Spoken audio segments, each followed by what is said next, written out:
să ies. Doctor Watson! Doctor Watson! Păi, cum cică, băi? Maestre Sherlock Holmes. Noi suntem detectivi. Din cei mai productivi.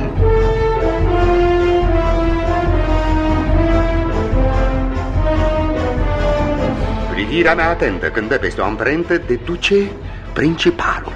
Amprenta asta, Watson, e o dovadă clară că la locul crimei a fost chiar criminalul. De aceea toți ne cheamă să mergem fără teamă, să dezlegăm mistere. Watson, acum ni se cere să dezlegăm enigma corupției fatale. Și atunci, la treabă, Watson. Maestre, sunt aici, în urma dumitale.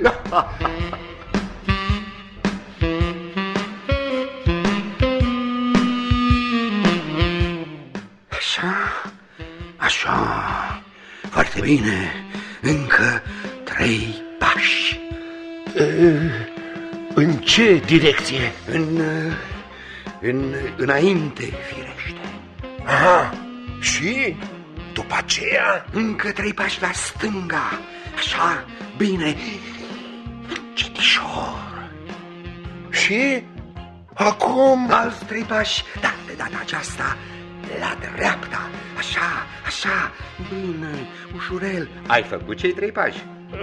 Nu încă, dar de ce? Cum de ce, Watson? Ca să fim echidistanți. Echidistanți, Holmes. Dar față de ce? Față de cine? Ia, gândește-te puțin. Aha, față de ceilalți 3 pași. Nu-i așa? Elementar, Watson, elementar. De-abia acum suntem pe drumul cel bun. Da. Care drum, Holmes? Cel care duce direct pe... Pe urmele corupției? Elementar, Watson, elementar. Vezi că n-a fost greu de dedus. Doar suntem detectivi și nu niște pârliți de inspectori de la Scotland Yard.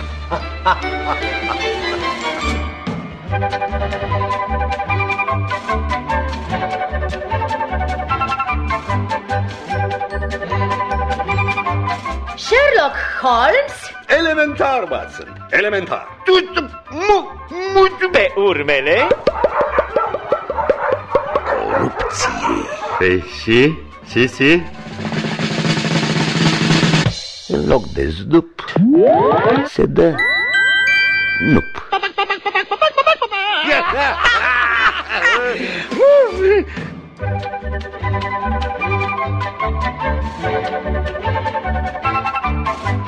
Scenariu pe bază de scenariu umoristico-muzical Cu și despre detectivi de Eduard Jurist și Mircea Zăvoianu. Înregistrare din anul 2004. Watson, așa cum ți-am mai explicat, Watson, da, lucrurile ieșite din comun constituie mai degrabă o călăuză decât o opreliște. În rezolvarea unei probleme de acest fel, esențial este să fii în stare să judeci taman invers. Aha. Invers. Este o deprindere foarte folositoare, da, și foarte ușor de însușit, dar lumea nu prea ține seama de ea și, prin urmare, nu o prea aplică în practică. Watson, din 100 de persoane care pot raționa sintetic, de-abia dacă găsești una în stare să raționeze analitic. Mărturisesc că nu prea înțeleg mare lucru, Holmes. Watson, asta pentru că n-ai comandat niciodată un sondaj de opinie. Astăzi, orice sondaj e sămânță de tapaj. Analiști cu mintea trează comentează, ziariștii scriu de zor și în fiecare seară taie firul în 7-7 la televizor. Ai văzut ce e sondaj? Păi, incredibil procentaj. Ce curaj! Parol pe bune, când aduni mere cu pere, la final constați că sprune. Ai că spune! Deci, cum se realizează un sondaj? Foarte simplu. Noi lucrăm cu un eșantion de 1365 de persoane. Eșantionul reprezentativ pentru populația noastră este 1365,5. Hai, ce precizie, la decimală! Bineînțeles, nu vom tăia o persoană în două, ci vom rotunji în sus sau în jos, după caz. Și persoanele astea... Sunt selecționate după anumite criterii, după zone geografice, după sex, după vârstă și după profesii. Și după opiniile politice? În niciun caz. E tocmai ce trebuie să aflăm. Și pentru că evident nu am putut invita aici peste 1000 de persoane, vă vom oferi un mini-sondaj cu un eșantion reprezentativ pentru sondajul clasic. Dați-mi voie să vă prezint eșantionul. Bună ziua! Bună ziua! Deci iată, dumnealui este un bărbat cu vârsta între 35 și 52 de ani. Este un intelectual venit din Timișoara, oraș, vestul țării. Dumneaei este o gospodină. Vârsta nu contează. Cum adică, doamne, nu contează? Doamnă, aici sunteți anonimă și reprezentați doar o categorie. Sunteți casnică și din Moldova. Dar de unde știți? Avem fișa dumneavoastră, iar dumnealui este un tânăr student din București. Da, eu sunt din Constanța. Asta nu ne interesează. În prezent ești student, căminist și locuiești în capitală. Și acum am să vă adresez câteva întrebări din panelul de bază și veți răspunde oral. Domnule intelectual, Vă rog. după părerea dumneavoastră, țara noastră merge într-o direcție A corectă, B greșită, C nu merge nicăieri. Deci A, B sau C? Ați spus că răspunsul e anonim, nu? Exact. E ca și cum ați bifa un pătrățel din chestionarul obișnuit. Asta am și făcut. La una din litere am dat din cap. Că da sau că nu? Am înțeles. Și vizitatorul nostru a înțeles. Să trecem la subiectul gospodina din Moldova. Te-aș iubi, dar nu știu vorba. Știți asta ca să confirm aria geografică, domnule. Da. Întrebarea pentru dumneavoastră. Da. Pe cine doriți să alegeți președinte? Oral. Da, am înțeles. Da, am înțeles că nu mai poate candida, știți? Sau îi se aprobă al 3-lea mandat? Nu, dumneavoastră alegeți din persoanele indicate a fi candidați. Dar nu știu. Eu o să-l întreb pe omul meu, știți? Și o să votez ca el. El se pricepe la politică, că a umblat și cu cutia aia mobilă, când a fost, știți, cu Constituția aia. Vedeți? Avem și nehotărâți. Și categoria tineret, studios... Vă rog să mă iertați, eu am să mă prezint la toamnă. Dacă află responsabilul nostru de cămin cum am votat, îmi pierd locul la cămin. Am înțeles! Acum chiar sunt lămurit. Și spuneți-mi, domnule sondor, scuzați, sociolog, cât se plătește un sondaj? Toate sondajele au un preț, depinde de ce se urmărește. Și rezultatul? Acela se obține printr-o modelare matematică de o mare complexitate. Și când îl aflați? Rezultatul îl primim în plic odată cu plata. Dar toate acestea sunt date confidențiale pe care nu vi le poate furniza decât directorul nostru. Directorul? Și domnul director e acum aici? Nu. Momentan a fost chemat la Znagov, dar nu pot să vă spun numărul vilei 23, că e secret. Aha. Help, I need somebody. Help, not just anybody. Help, you know I need someone. Help.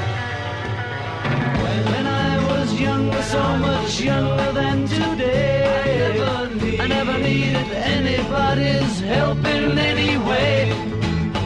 But now these days are gone, I'm not so self-assured. Now I find I've changed my mind, I'll open up the doors. Help me if you can, I'm feeling down, and I do appreciate you being around. Help me get my feet back on the ground. Won't you please, please help me? And now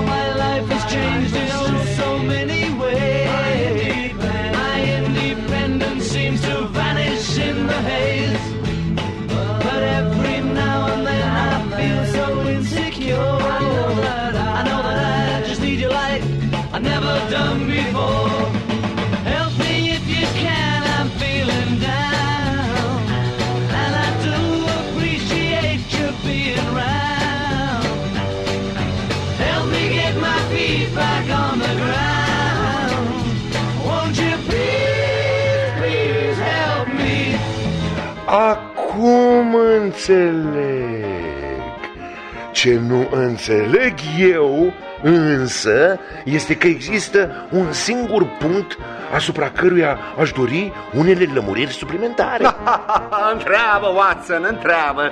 Astăzi sunt bine dispus, căci am aflat totul. Cum? Ai și găsit soluția? Împotriva corupției încă nu, doctore. Asta ar fi prea mult spus. Dar în privința cealaltă, da. De altfel, nici nu e prea mult mister povestea asta. Faptele nu permit, pare-se, decât o singură interpretare. La mijloc e un fotoliu. Un fotoliu? S-ar putea ca eu să fiu foarte tare de cap, Holmes, dar nu văd ce semnificație are acest amănunt. Nu, mă uimești, Watson. Atunci ar trebui să privești lucrurile dintr-un alt unghi, dintr-un alt loc. Din care unghi? Din care loc? Am priceput. Păi nu ți-am spus dintr-un fotoliu elementar, Watson, nu elementar. Dar oricum, ține-te bine și de scaun, să nu ți-l salte totuși careva.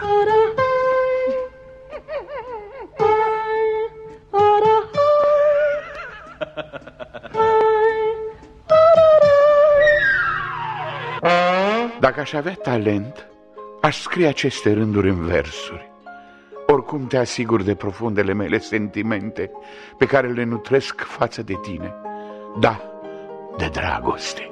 E o dragoste curată, care nu are nimic ce ar putea o întina. Am înțeles imediat ce rol vei juca în viața mea, că voi face tot ce va depinde de mine ca să te merit și să fim nedespărțiți. Ba, pot să spun că m-am folosit de toate împrejurările favorabile ca să mă apropii de tine. Am văzut că și alți bărbați au această fericire și mi-am spus că nu sunt cu nimic mai prejos ca ei, chiar dimpotrivă. Unii neînzestrați, nici cu duh, nici cu har, au fost binecuvântați fără motiv. Prima dată când am fost împreună, pur și simplu am amețit. Iată, visul mi s-a împlinit și totuși n-a fost decât începutul. Eram în fiecare zi, dacă îmi permit să mă destăinui, într-un contact apropiat. Uneori în prezența ta deveneam visător. Mă îmbiai la reverie, ba chiar ațipeam cu capul pe brațul tău atât de mângâietor.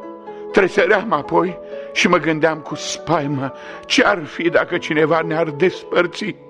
Sincer, eu n-aș putea trăi fără tine. Pielea ta fină îmi dă fior când o simt sub palma mea și știu că mulți mă invidiază. Da, pismașii, cârcotașii și care umblă cu vorbe pe la spate, lașii. În ciuda lor și a tuturor, sper să-ți spun încă multă vreme, în fiecare dimineață: primește-mă în brațele tale, te apăr, te laud și te cânt. Vorba poetului, fotoliul meu iubit de deputat. Aș putea să am aceleași sentimente neștirbite de amor și pentru un fotoliu mai nou de senator. Se aude?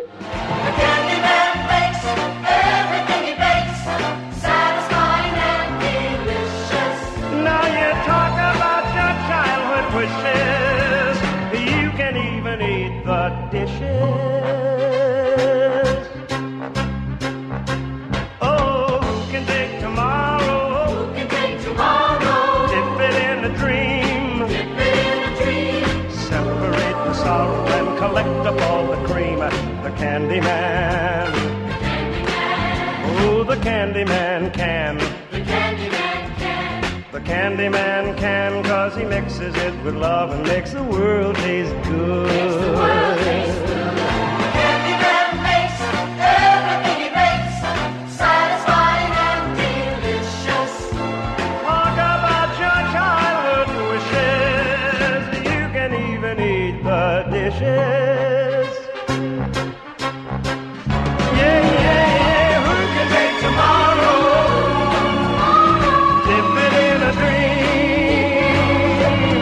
separate the sorrow and collect of all the cream. The candy man, the candy man can. The candy man can, 'cause he mixes it with love and makes the world taste good. Yes, the candy man can, 'cause he mixes it with love and makes the world taste good. A candy man, a candy man, a candy man. Makes the world taste good. A candy man, a candy man. Într-adevăr, Holmes, m-am convins pentru a nu știu câta oară că ai o înclinație extraordinară pentru particularități. Asta pentru că știu să le prețuiesc însemnătatea. Iată, am aici monografia mea despre detectarea urmelor de pași, cu câteva observații privind folosirea gipsului pentru păstrarea amprentelor și nu numai. Remarcabil, Holmes, dar despre corupție n-ai scris încă nimic. Corect, doctore, dar iată, aici am scris un alt studiu despre influența profesiunii asupra formei mâinilor. Și cum se intitulează?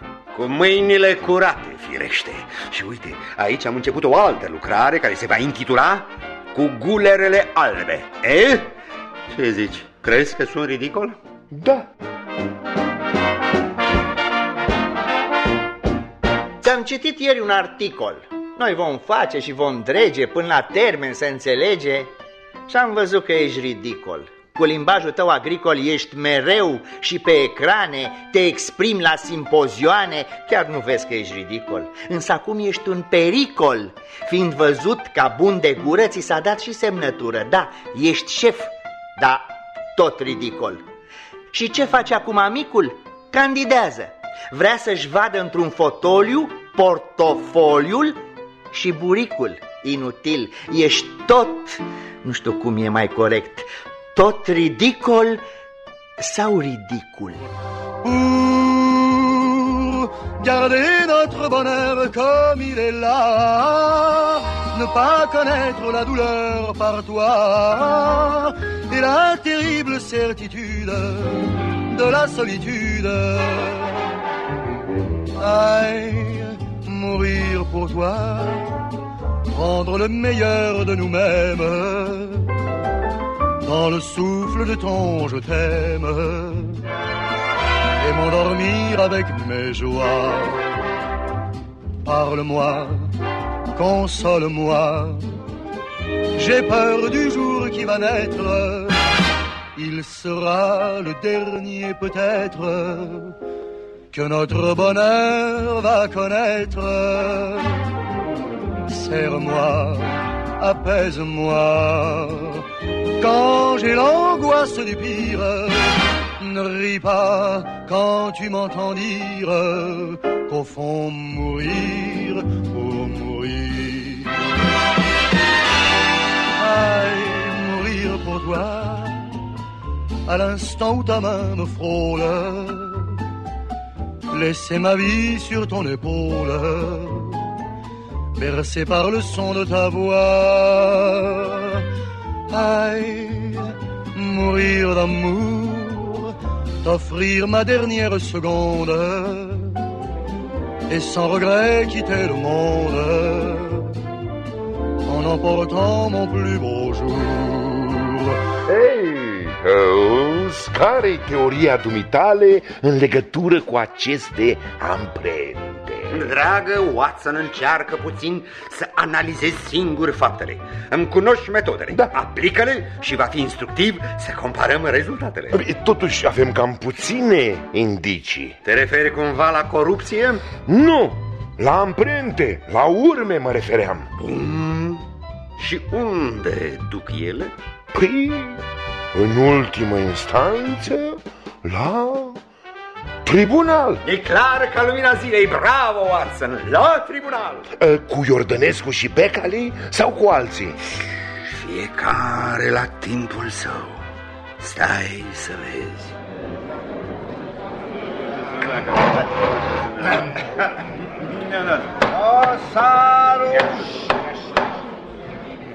Dosarul 5728 PAB din anul curent, Ionescu contra Georgescu. Ce speță?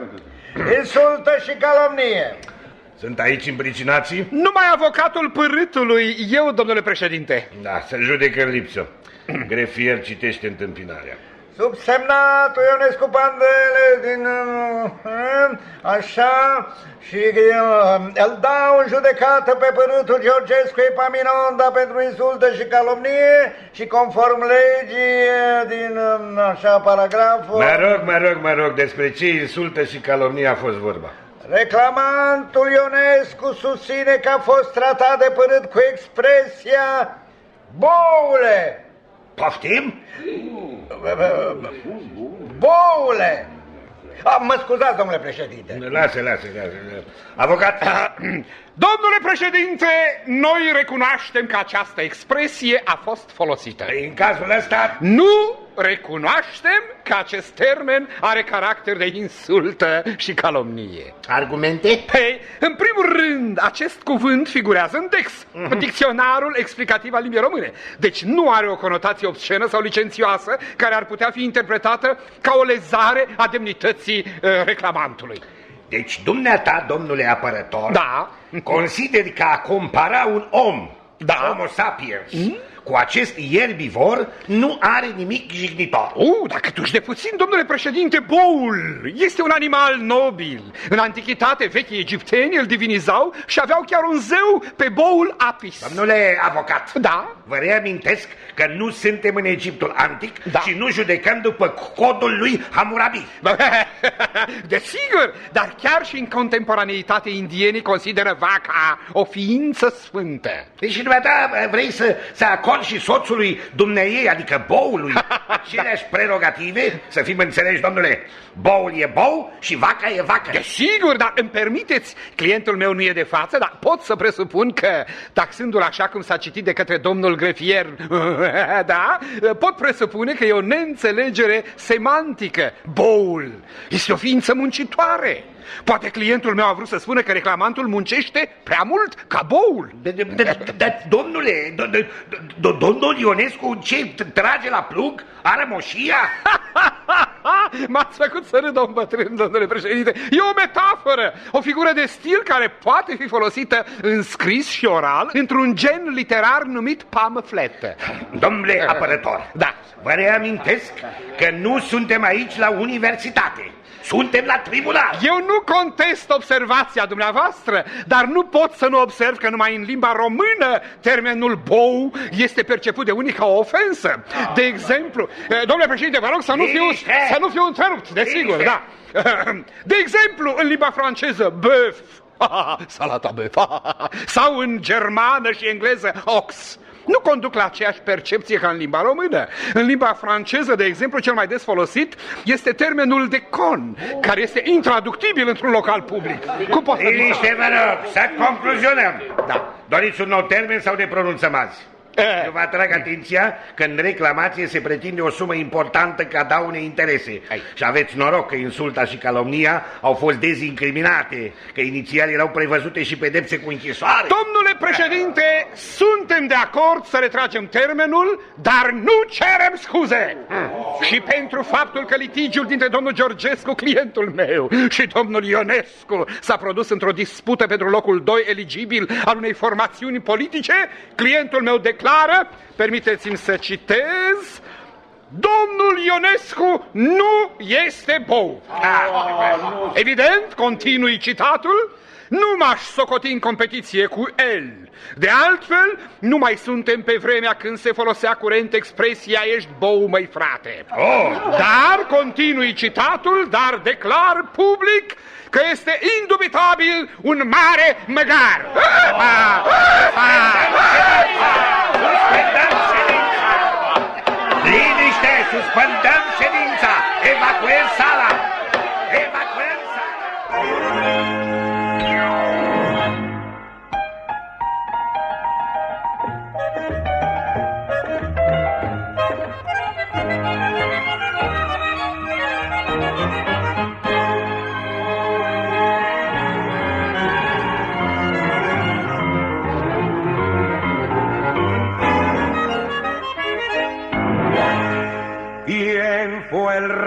dicho? ¿Qué te ha dicho Chepevete? Que pasó el tiempo del firulete. Por más que ronquen los merengues y las congas, siempre es buen tiempo para milonga. Vos, deja nomás que algún chabón chamulle el cohete y sacudile tu firulete.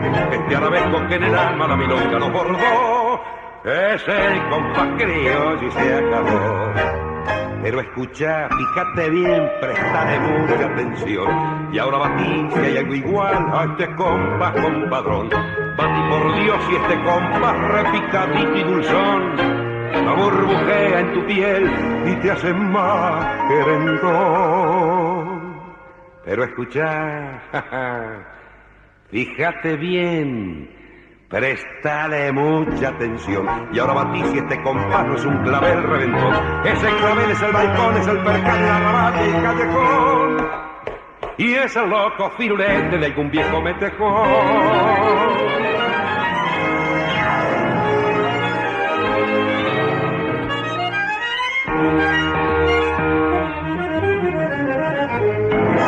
Vos, déjalo más.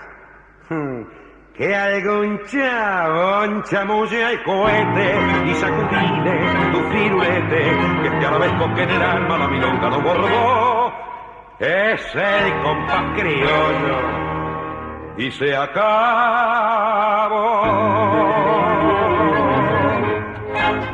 Holmes, nu pot concepe nimic care să se potrivească cu faptele. În curând ai să te lămurești. Cred că nu mai e nimic important de adăugat. Totuși, am să mai arunc o privire. Crezi că mai e cazul? Nu încape îndoială. Norocul ține cu noi. De aici înainte n-ar mai trebui să avem multe probleme de rezolvat. Noi nu, dar ei...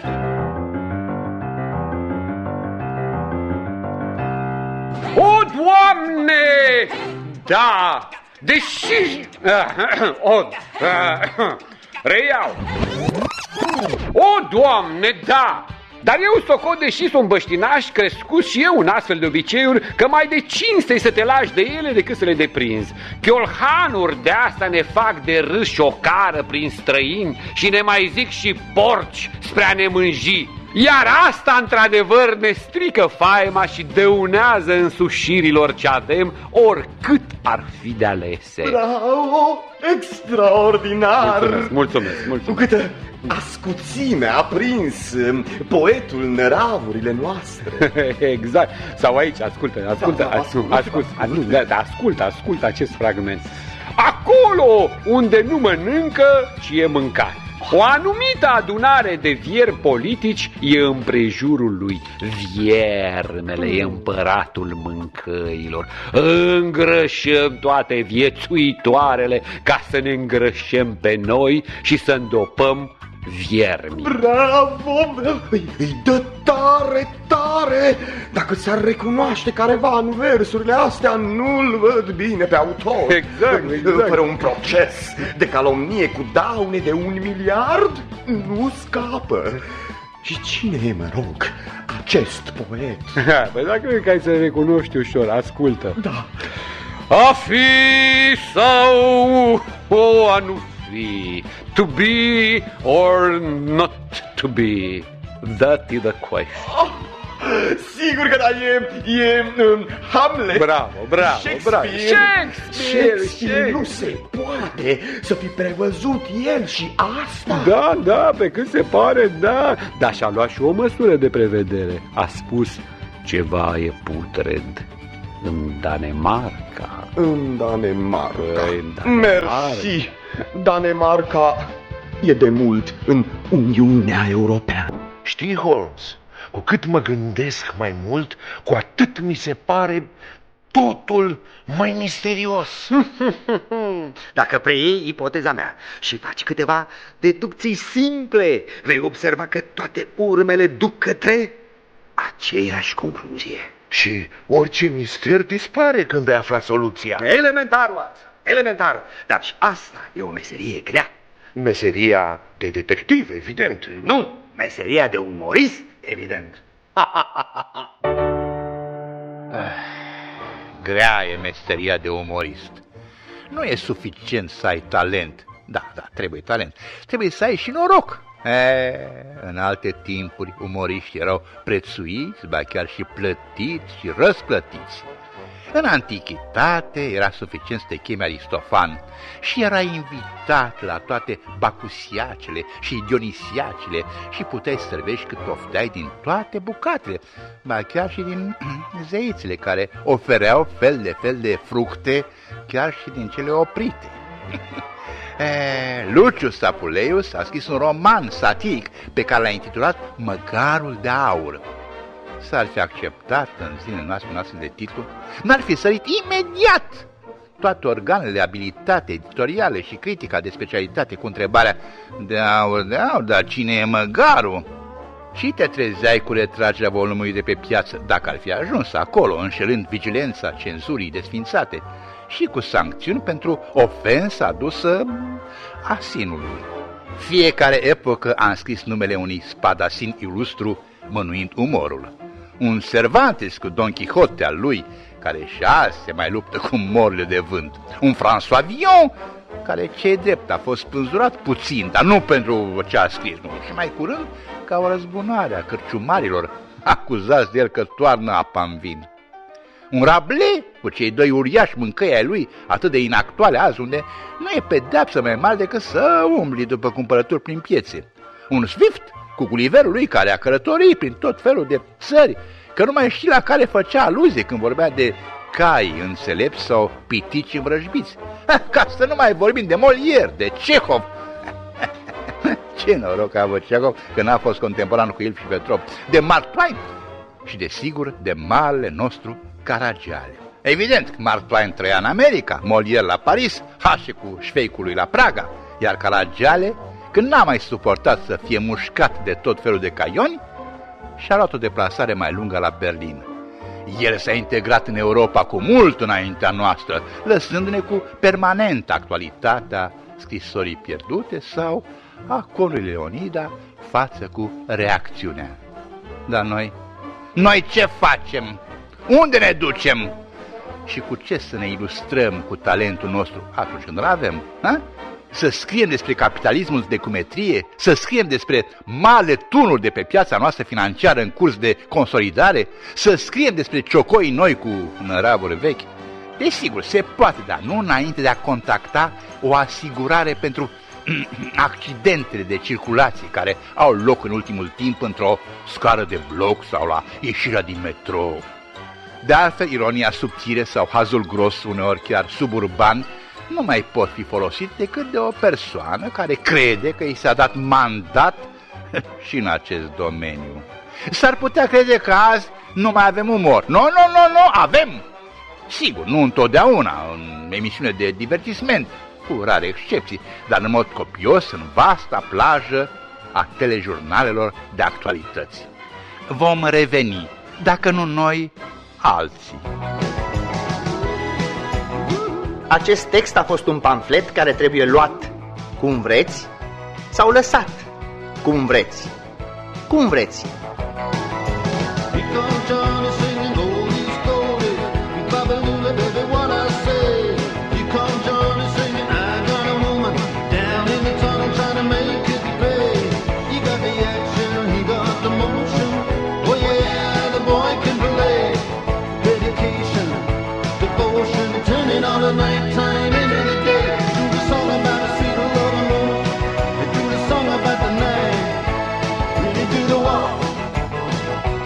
Walk of life, yeah, you do the walk of life.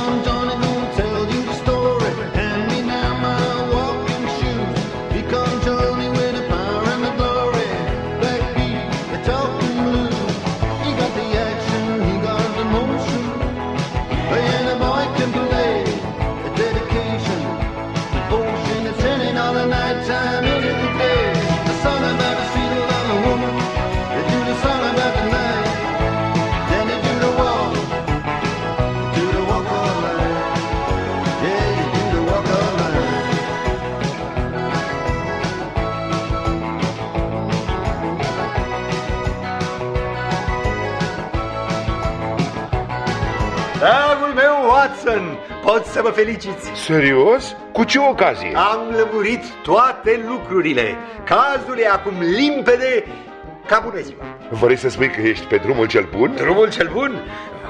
E dragul meu, Watson, dar scrisoarea se află în mâinile noastre. Cum se numește? Scrisoare deschisă. Cum să se numească? Așa, totui perfect stimată baronesă. Totul-i perfect, stimată baronesă. De aceea vă trimit scrisoarea mea expresă. Totul-i ok în fascinanta Românie. Ne integrăm de așa precum se știe. Sigur că în Occident justiția e oarbă și la noi, dar de dreapta ei balanță nu poți să te îndoi. Ba, are în mână și un paloș ascuțit. Nu prea-l folosește și ea cam ruginit.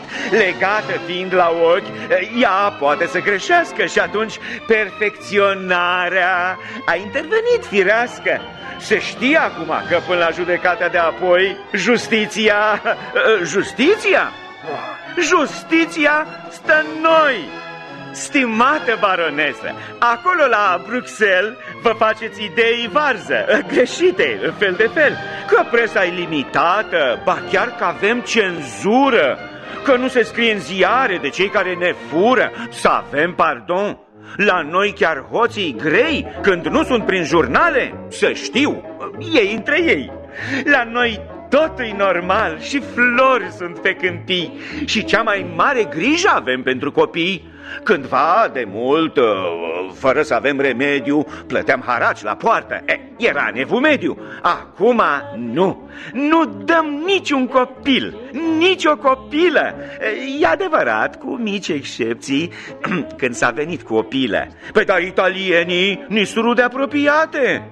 Păi da, de nu veneau romanii cu dace să se însoare, să mai nășteau românii? Păi vedeți, e o întrebare. Ba, și americanii. I-am așteptat atâția ani, acum invers. Niște copii români devin americani. Păi în felul ăsta noi urmărim un țel. Ne facem amiciții la cel mai înalt nivel.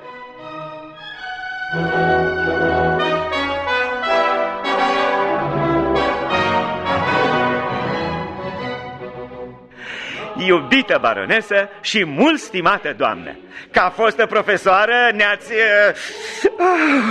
amânat la toamnă.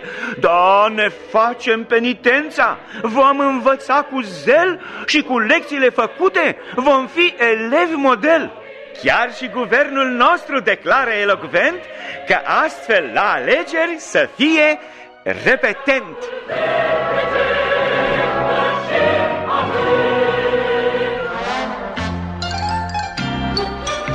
Corro in braccio a tua mamma, non facciamo picceri, dilla tutta la verità, che mamma ti può capire. E passa sotto a sto barcone, ma tu sei guaglione, tu non conosci femmina, sei ancora così giovane. Tu sei guaglione che te mi san capa, va più con pallone. Che vanno risti in lacrime, ma a te non mi fa ridere. Corro in braccio a tua mamma, non facciamo picceri, dilla tutta la verità, che mamma ti può capire.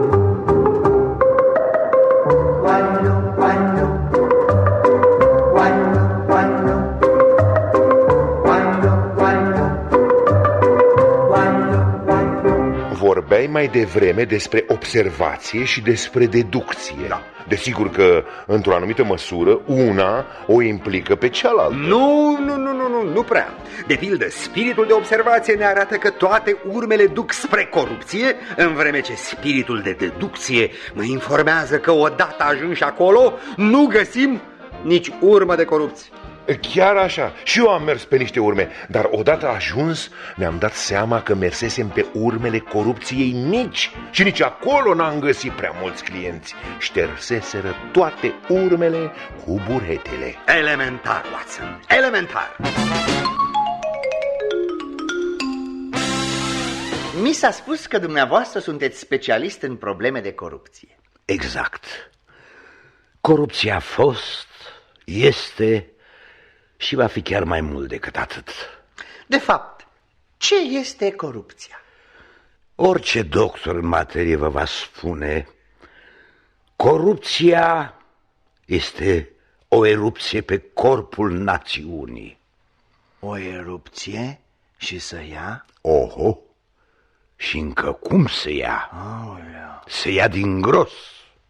Și cum luptăm cu asta, corupția? Mai întâi, dragă, nu trebuie să dramatizăm, să intrăm în panică și să construim scenarii catastrofiste. Catastrofiste, da. E bine să știm, corupția a existat din cele mai vechi timpuri și până în cele mai moderne. Sigur. Din cele vechi, citez, creația otomană a bacșișului asimilată și pe aici.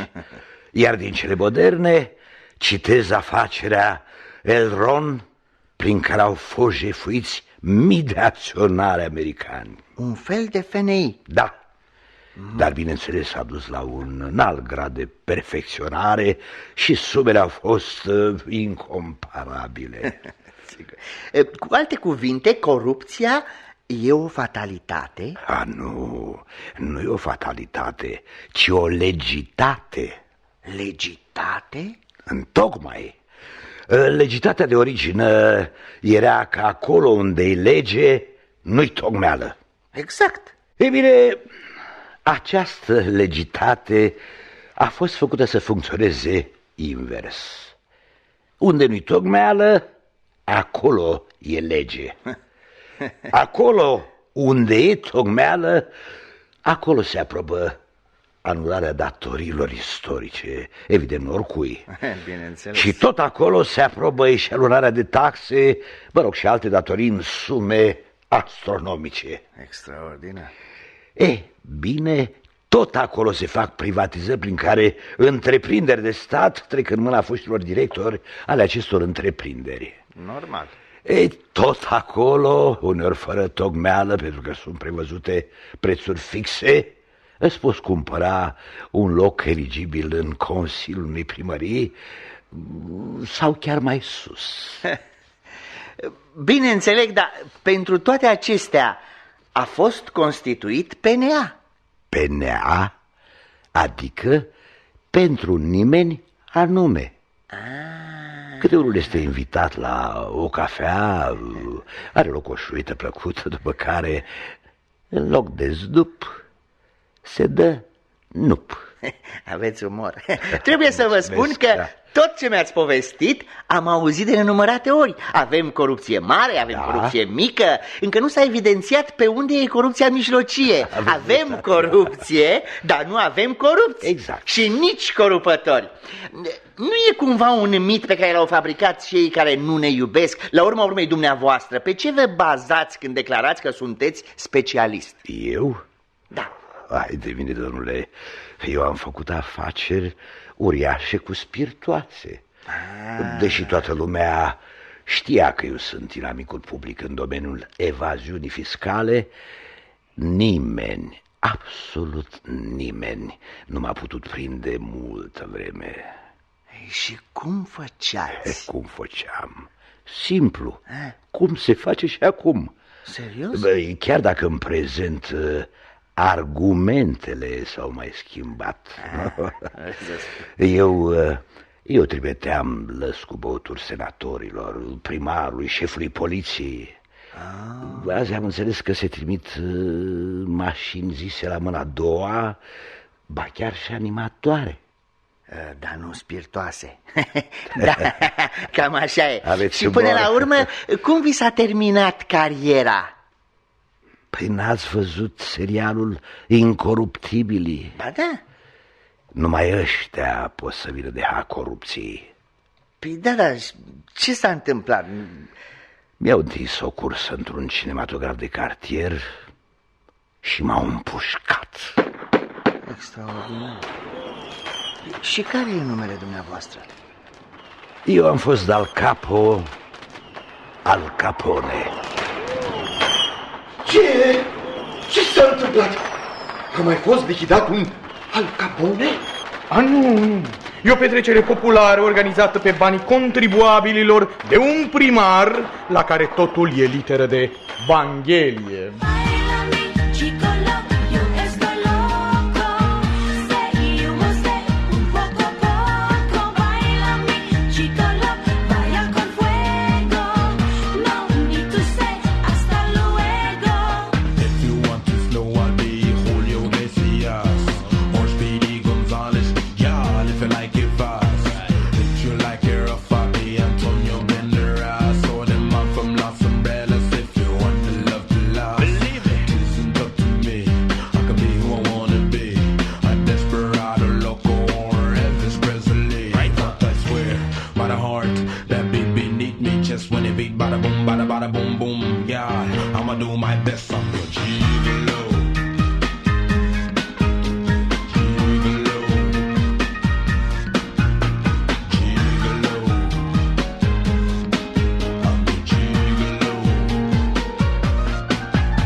Watson, făcând calculul probabilităților, de cele mai multe ori, ceea ce părea încă de la bun început un mare succes se poate transforma în final într-un răsunător insucces. Exact ca atunci când privim lucrurile ca pe o problemă abstractă, deși suntem înconjurați din ce în ce mai mult de concret. Și uite așa, faptele sunt absolut exacte, până în cele mai mici amănunte, căci până la urmă, detaliile cele mai însemnate te duc la concluziile cele mai elocvente.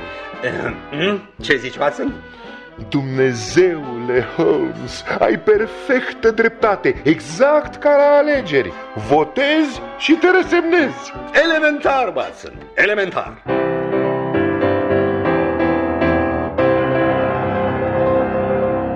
Cetățeanul turmentat, cetățeanul buclucaș, umblă iarăși prin oraș.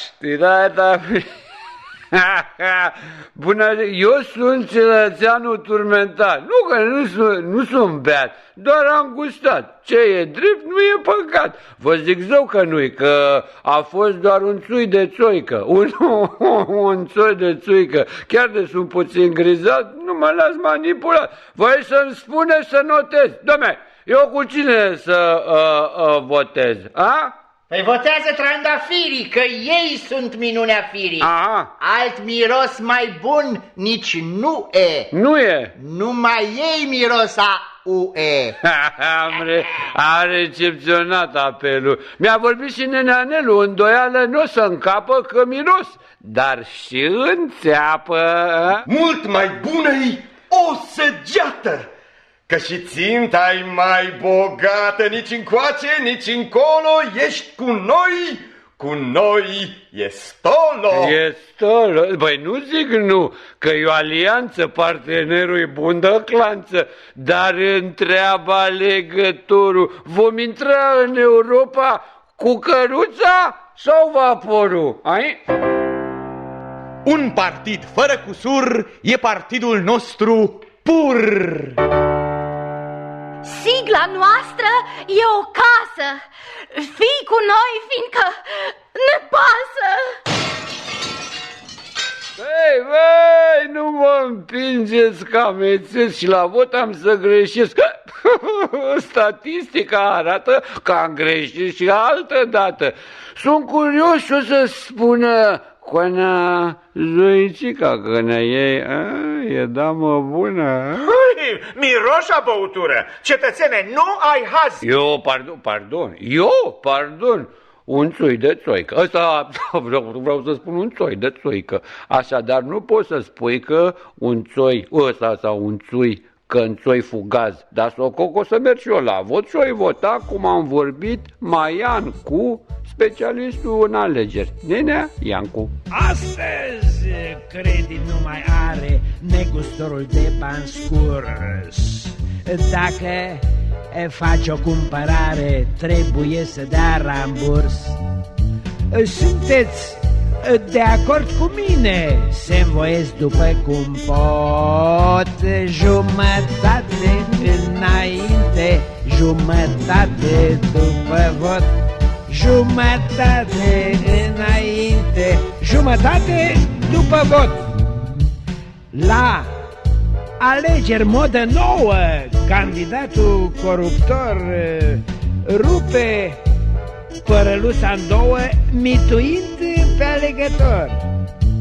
Căci alegătorul minte dacă îi dai bacșișul tot. Jumătate înainte, jumătate după vot. Jumătate înainte, jumătate după vot. Un patron cu bunătate, vrând Galațiu a lumina, cu gaz și electricitate, cu tramvai al înzestra, a spus ca un om cu minte, dau parale, dar socot. Jumătate înainte, jumătate după vot. Jumătate înainte, jumătate după vot. Chiar și la însurătoare foarte mult s-au păcălit. Li s-a promis o zestre mare care nu s-a mai plătit. De aceea mai cu minte ca să nu te ștergi pe bot. Ia jumate înainte, jumătate după vot. Ia jumate înainte, jumătate după vot. Ha, ha, ha, ha, ho, ho, ho, ho, hi, hi, hi, hi, ha, ha, ha, ho, ho, ho, ho, ha, ha, ha, ha, he, he, he, he, ah, ha, ha, ha, ha. După vot. După vot. Și uite așa, după investigații minuțioase, am ajuns la capătul firului. Mai precis, al emisiunii Sherlock Holmes. Elementar, Watson, elementar. Pe urmele corupției. Și el, hai, dă-i, pum, pac. Si? Dă-i curățul. În loc de zdup, se dă nup.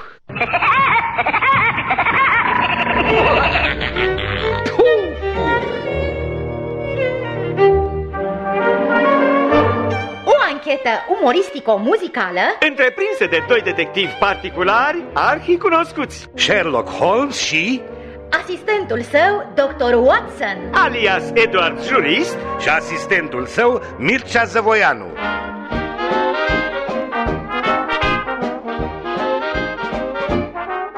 Pe urmele lor a călcat cu încredere în viitor regizorul artistic Cezarina Udrescu. Regizor care la rândul său i-a antrenat în fel de aventuri pe actorii Mihai Fotino, Horațiu Mălăele, Alexandru Arșinel, Dan Condurache, Valentin Teodosiu, Mihai Mălai Mare, Petre Lupu, Mitică Popescu, Alexandru Bindea, Rodica Popescu Bitănescu, Ion Chelaru, Virginia Mirea, George Ivașcu, Candid Stoica, Pavel Bartoș.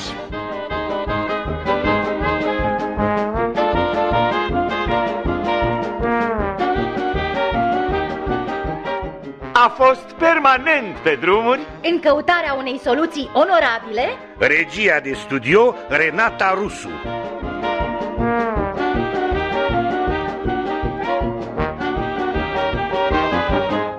Au făcut fel de fel de supoziții. Mai mult sau mai puțin exacte. În ceea ce privește soarta corupției. Regia tehnică, inginer Iulian Iancu. Și asistența tehnică, Monica Wilhelm.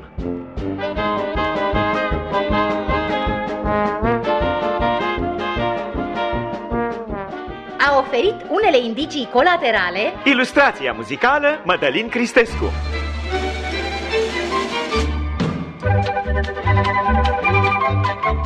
A dedus din start cine este vinovatul realizatorul, Manuela Popescu. A ajuns la aceleași constatări, ce drept, pe căi diferite, dar licite. Producătorul Manole Pavel Dan.